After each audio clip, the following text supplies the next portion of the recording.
लालू जी अब 10 साल तक यूपीए सरकार में थे, ओबीसी कमीशन को क्यों संवैधानिक मान्यता नहीं दी, इसका जवाब बिहार के पिछड़ा समाज को लालू यादव दे। नमस्कार, आप देख रहे हैं न्यूज फॉर नेशन और मैं हूं प्रियदर्शन। बिहार में इन दिनों जातीय सर्वे रिपोर्ट को लेकर के बिहार की नीतीश सरकार इसे अपनी बुरी उपलब्धि बता रही है, लेकिन आज बिहार के मुजफ्फरपुर पहुंचे केंद्रीय गृह मंत्री अमित शाह ने जातीय सर्वे रिपोर्ट को लेकर के एक बड़ा सवाल उठाया है और उन्होंने कहा है कि नीतीश कुमार ने लालू यादव के दबाव में आकर के जातीय सर्वे रिपोर्ट में जानबूझ करके यादव और मुस्लिम समुदाय की आबादी को ज्यादा दिखाया है। जातीय सर्वे रिपोर्ट एक छलावा है और इसमें ओबीसी हो चाहे ईबीसी हो, इन तमाम समुदायों के साथ नीतीश सरकार ने छलावा किया है और जानबूझ करके लालू यादव के दबाव में आकर के नीतीश कुमार ने चाहे यादव बिरादरी की आबादी हो या फिर मुस्लिमों की आबादी हो, इन दोनों को जानबूझ करके बिहार में ज्यादा दिखाने का काम किया गया है।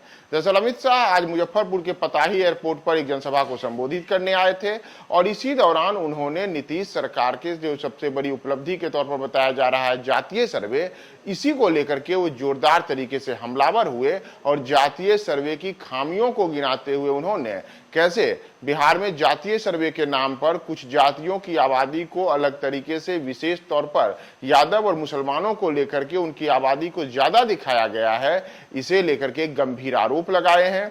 और इतना ही नहीं, बिहार केंद्र की नरेंद्र मोदी सरकार ने कैसे देश की ओबीसी के साथ कई बेहतरीन योजनाओं को शुरू करके और उन्हें कई ओबीसी आयोग बना करके उन्हें संवैधानिक अधिकार दिला करके कैसे ओबीसी के कल्याण की दिशा में काम किया है, इन तमाम चीजों को लेकर के आज अमित शाह पताही हवाई अड्डे पे हुई जनसभा के दौरान नीतीश सरकार पर हमलावर रहे।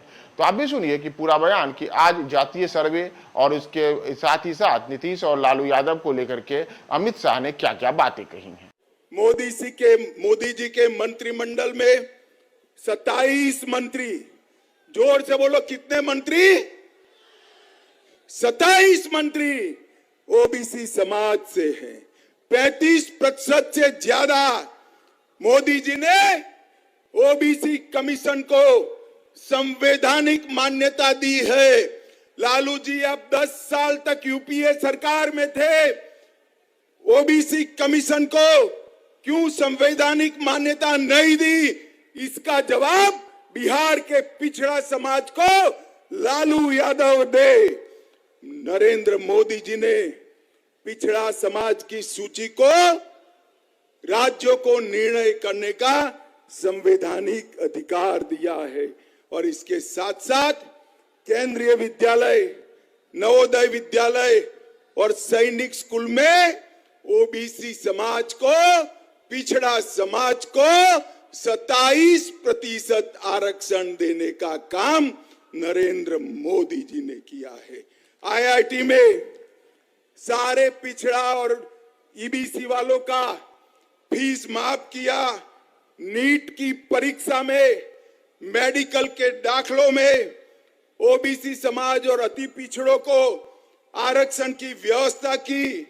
पेट्रोल पंप और गैस एजेंसियों में पिछड़ा समाज और अति पिछड़ा समाज को 27% आरक्षण दिया। प्री मैट्रिक और पोस्ट मैट्रिक छात्रों की वित्तीय सहायता की और डीबीटी के माध्यम से सीधा बैंक का खाते में फीस भेजने का काम नरेंद्र मोदी जी ने किया है। मैं आज बिहार के ईबीसी और ओबीसी, पिछड़ा और अति पिछड़ा दोनों समाज को कहने आया हूं, ये सर्वे जो है ये छलावा है। हमने इसका समर्थन किया था, मगर हमें नहीं मालूम था लालू जी के दबाव में यादव और मुस्लिमों की संख्या बढ़ाकर अति पिछड़ा को अन्याय करने का काम ये नीतीश कुमार और लालू करेंगे। माताओं, भाइयों, बहनों, मोदी जी ने आज देश के 60 करोड़ गरीबों को आगे आने का रास्ता प्रशस्त किया है।